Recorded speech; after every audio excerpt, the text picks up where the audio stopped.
ദൈവത്തിൽ വിശ്വാസമുണ്ടോ? ഉണ്ടെങ്കിൽ അദ്ദേഹത്തെ ഒന്ന് വിളിച്ചോളൂ.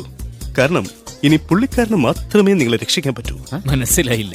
അതാ നോക്കൂ, മുറ്റത്തൊരു മൈന. Puthuppally panchayat president, vice president ഒക്കെ സ്ഥാനങ്ങൾ വഹിച്ച എന്താണ് പുതുപ്പള്ളിക്ക് ഒരു പോരായ്മയെന്ന് ആർക്കെങ്കിലും ഒന്ന് ചൂണ്ടിക്കാണിക്കാവോ? അറിയിക്കോടാ, എല്ലാം ഞാൻ അറിയിക്കും. നിർത്തിയങ്ങ് അവമാനിക്കുവാണെന്നേ. ആരും പ്രതീക്ഷിക്കണ്ട. ജയിക്ക് 3 അല്ല 30 പ്രാവശ്യം വന്നാലും ഇവിടെ ഒരു മാറ്റം ഉണ്ടാകുക. ജയിക്കിന്റെ ഒരു ചാനൽ സംഭാഷണം കണ്ട ആരെങ്കിലും ഒരു നിഷ്പക്ഷമതി ജയിക്കിന് വോട്ട് ചെയ്യുമോ?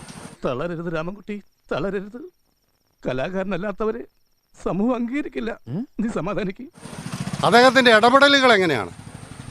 ഹാങ്കറോട് പോലും തട്ടിക്കയറുന്ന ഒരു സ്വഭാവത്തോടു കൂടി ഒരു ചാനൽ സംഭാഷണത്തിൽ പങ്കെടുക്കുന്ന ഒരു വ്യക്തിയെ ജനം എങ്ങനെ വിലയിരുത്തും?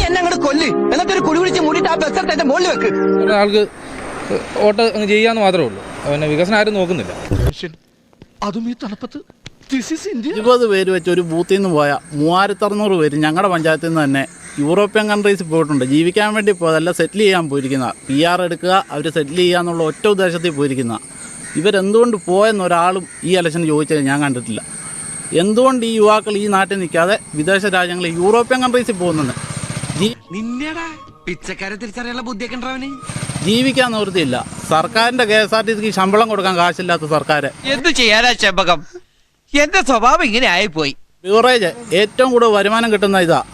ഏറ്റവും കൂടുതൽ റെക്കോർഡ് വരുമാനം കിട്ടുന്ന ഒരു ഡിപ്പാർട്ട്മെൻറ്റാണ്. ആ ബെപ്കോ പോലും നഷ്ടത്തിലോടുന്ന ഈ കേരളത്തിൽ ഒരു യുവാക്കൾ എങ്ങനെ ജീവിക്കുമെന്ന് ഇവരാരും ചിന്തിച്ചു.